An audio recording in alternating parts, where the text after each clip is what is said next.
Welcome to a live CK podcast here on the Basketball Zone YouTube channel. I'm your host, Leo Biaz, and today we're going over this man, Chet Holmgren, from the Oklahoma City Thunder, who had a fabulous game in game one. That was a lot of fun to watch, man. I mean, he was talking his you know what, finishing the game with 23.7 boards, 6 blocks.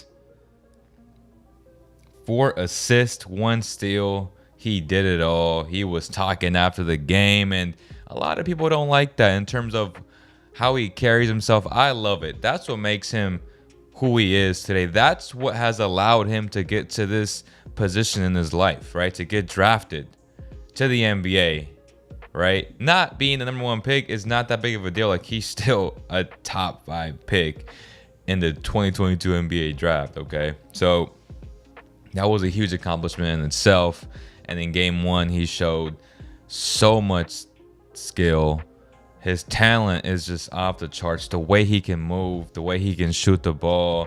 Yes, I understand Taco Fall is not the best of players in terms of NBA competition. There's a reason why he hasn't played, at the NBA, really, like, in all honesty. But that doesn't take away from what this man, Chet Holmgren, did in game one. Obviously, he came down in game two, and there's a lot of people that will go after him just because of his attitude. And that's okay, because we're here for it. You know what I mean? So it's just one of those things. I heard a lot of talking heads that really don't watch him play. That's what made the round of news. They're like, well, let's talk about Chet Holmgren. And a lot of them, it just seemed forced. Like, well, he's not proving nothing. He's too skinny still. And, there's a reason why he didn't go number one. He choked out Gonzaga. He got in foul trouble, blah, blah, blah. And just like, okay, they're spewing a bunch of false narratives, and they don't really know and understand what he can provide in year one. And as I said, he's a dog, and he's one of those kids who just loves basketball. And sometimes you have these kids where they're so talented, they're so gifted, but yet they don't love the game. Their interests are other things, right? Whether that be art, cars, chains, whatever, fish tanks. This kid is obsessed with the game of basketball. And you always look into those types of things when you're scouting a certain player. Because when you take a guy this high at number 2, you got to know these types of things. And was it outlandish for him to say, I'll be the best player, come season? To us, yeah. But to him, he believes it. And if he doesn't, who will? I've always said that. Like, if I don't wear my merch, who gonna wear my merch? You know what I mean? So that's why Chet is Chet, and that's why Chet will have a fabulous career. Will he be a superstar? Will he be a 10-time All-Star? That's hard to truly predict, man, because the NBA is just full of just unknowns. You don't really know what direction the Oklahoma City Thunder will head in 3 years from now. Like, what are they doing this year? Is it a full development year? Most would say yes, right? They still have SGA on the roster. Josh Giddey going into year 2. He looked pretty good in year 1. They just gave, I think it was $87 million to Lou Dort. That's a lot of money. Fabulous defender, great defender. But these are all the questions that you got to ask yourselves in terms of variables and what or what not can happen. But in terms of just talent, just let's look at this one right here. In terms of talent, like, Chet is just different, man. I mean, he's gonna do that at the NBA level. Like, you cannot stop this. Like, no matter what you do, you cannot get to a shot. There's just no way. There's no way, right? And this is one of the things that he is going to be able to provide. But in game 2, we saw how you can truly adjust to that, and that's attacking his body, his skinny frame. So that's where I do agree with some people where he may struggle with that, but then he's gonna make the adjustment, the counter to the counter. We always talk about that, right? Yeah, he went off and said, "I'm gonna set the record. It's only 6 blocks." Like that's who he is, though. Like I truly don't mind that. Like this will happen a lot. There's nothing you can do here. I mean, this is just God-given ability. Like he made him, seven wingspan. Like that's gonna happen. And then next handle, I mean, geez Louise. This happens a lot too, though. Where he just falls because he's just so light and he's just so big. But that's a lot of skill, man. That is a lot of skill here. Just being able to give him the ball, face up, do the Dirk, that move right there, bro. It looked so easy to him. Obviously undersized guy guarding him, but are you gonna put a slow center on him? That's what the result. Like that's what's gonna happen. So lots of positives for him. Again, we'll go over some of the news around the league, like Donovan Mitchell reportedly expressed some concern from the organization trading away Rudy Gobert. That's bullshit. He wanted Rudy traded first and foremost. Miles potentially getting traded. Eric Bledsoe expected to become a free agent because the Blazers will waive him, right? But let's go over game 2, which the story was Kenneth Lofton Jr. I mean, this kid is a big boy, 19 points, 3 assists, 6 rebounds. And it's just the fact that he can do things like this, right? People want to call him a Zebo with a jump shot or a Zebo with actual burners. Ja Morant loving it. But he was doing this in college. Like, he was doing this in high school. Like, this kid can play. And this is what people are referring to in terms of, is it this one? In terms of like big bodies, what they're gonna do to Chet. That's how you negate a Chet, right? Like this is what you do. You use your body. He's undersized, but he's a lot stronger. And at the NBA level, you're gonna get a bunch of strong dudes, man. And that's why the Oklahoma City Thunder should take the approach of the Cleveland Cavaliers, which was, yes, Evan Mobley is probably going to play his best in his career, I would say, if I'm projecting at the center position. But why put him there right off the bat, set him up to fail? He's so talented. He can play the 4. Put him there. Put him next to a roast center who's already strong, who's already an elite shot blocker, like a Jarrett Allen. And just go from there, right? Like, Chet can spread the floor the same way Evan can. He's not as skilled as Evan, but he's pretty good. So that's how I would play him. And just having a bunch of those guys, they should play him that way, right? He got Poco here. I don't know what to think about him, honestly. Like, I really don't. But yes, Lofton Jr. had a hell of a game. So good for him. He showed out. That was fun. And he finished, let me see what he finished with. Chet finished the game with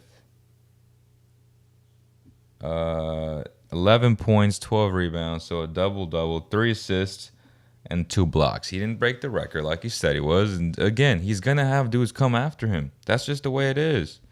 That's just the way it is. But, yes, that was fun to watch. Either way, there's going to be some development curves for Chet Holmgren and whatnot. But let's kind of go over some of the news around the association. Thomas Bryant signing a 1-year deal with the Lakers. That's some insurance policy there for AD. There's a good chance that Miles Turner gets traded by the Pacers this offseason. We'll see it. I'll see it to believe it. He should get traded. The Blazers are expected to waive Eric Bledsoe. There's a lot of teams that need a backup point guard. I think he's a good backup point guard. He's not a starter. And then Donovan Mitchell expressing some concern. You know where he wants to go. He wants to go to Miami. He wants to play with Jimmy Butler and Bam Adebayo. Makes a lot of sense. My guy, Caleb Martin, signed a 3-year, $20 million plus deal to return to the Heat. Both he and Cody returned to their respective teams, right? Cody to the Hornets, Caleb to the Heat. Great, great move there. We saw Benedict Mathurin being the last one on the court again. You know, I watched this on Twitter. He's definitely putting in the work, or at least he's doing it for the cameras right now. I'm not saying it's, disingenuous. I'm just saying he definitely knows he's being recorded, and good for him. Like, he wants to be great. Kid's a competitor, and you gotta love it. Like, you gotta love it. I thought this was interesting here, where Lonnie Walker was highly criticized for being signed by the Lakers, because they're like, well, you lost Monk, but you got a guy that's worse and that's nowhere near the shooter that Monk is. And then he said, quote, you can look at the percentages, but leave me open and see what happens, or see what's going to happen.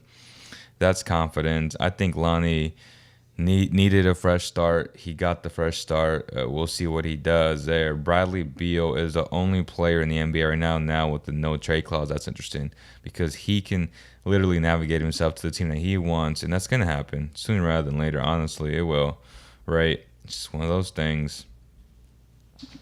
The New York Knicks and Jericho Sims have agreed on a 3-year NBA contract. Great signing. I talked about this kid last year.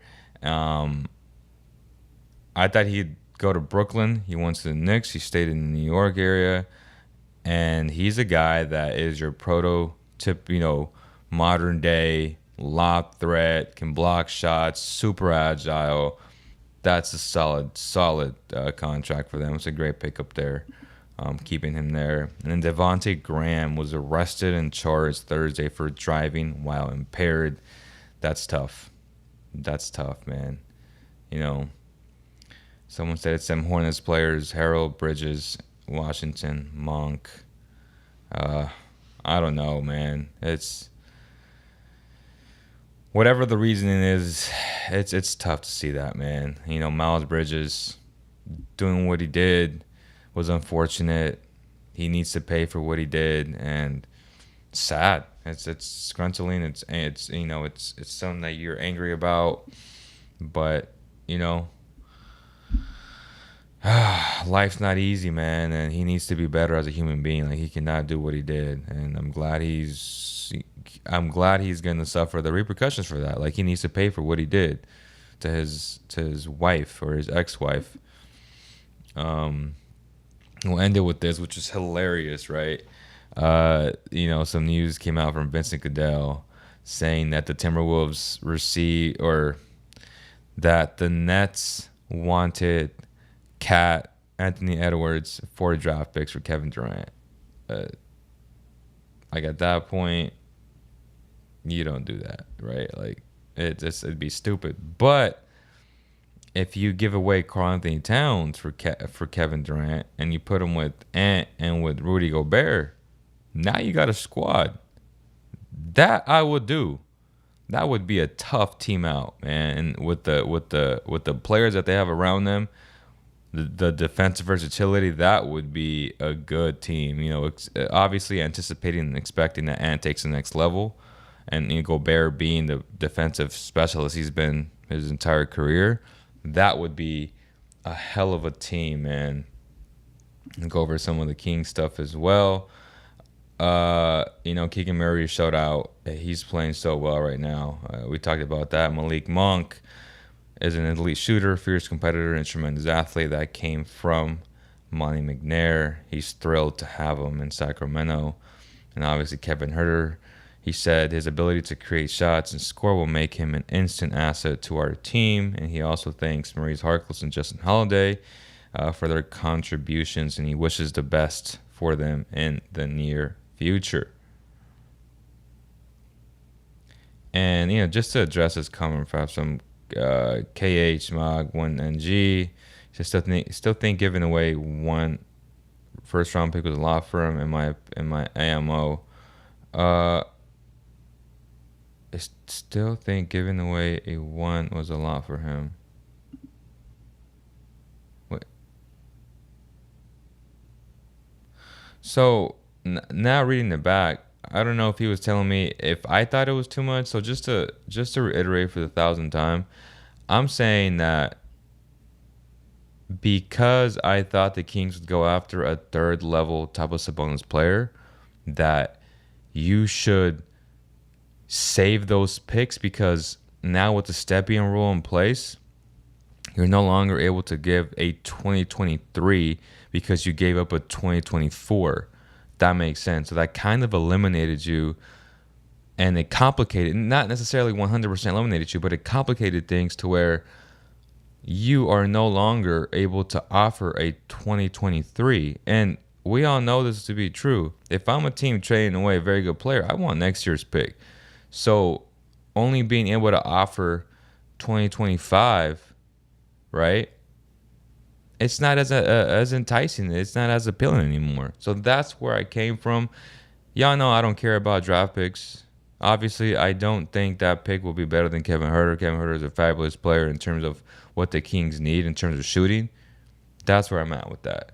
I'm not mad at the acquisition. I'm mad at the fact that you kind of took yourself away from putting yourself in the position to get another, Sabonis level player, because these teams, just seeing what Rudy went for, they going to demand at least a first round pick. And if Kevin demanded a first round pick, that tells you everything you need to know. But yeah, that's gonna do it, y'all. Quick and easy. I appreciate you guys, the people that will watch this, listen to this on iTunes, Spotify. Make sure you guys leave a review. We really appreciate that. And we give a huge shout out to Chasins No Grow for sponsoring this episode of the CK Podcast. Great environment, great food, great people, great ownership, locally owned and operated. We love Chasins No Grove. Make sure you guys continue to support your local businesses, man. It helps out a lot. Thank you guys so much. And on behalf of the entire Basketball Zone community, the Cowboy Kingdom family, we thank you, and we'll see you very, very soon. Peace.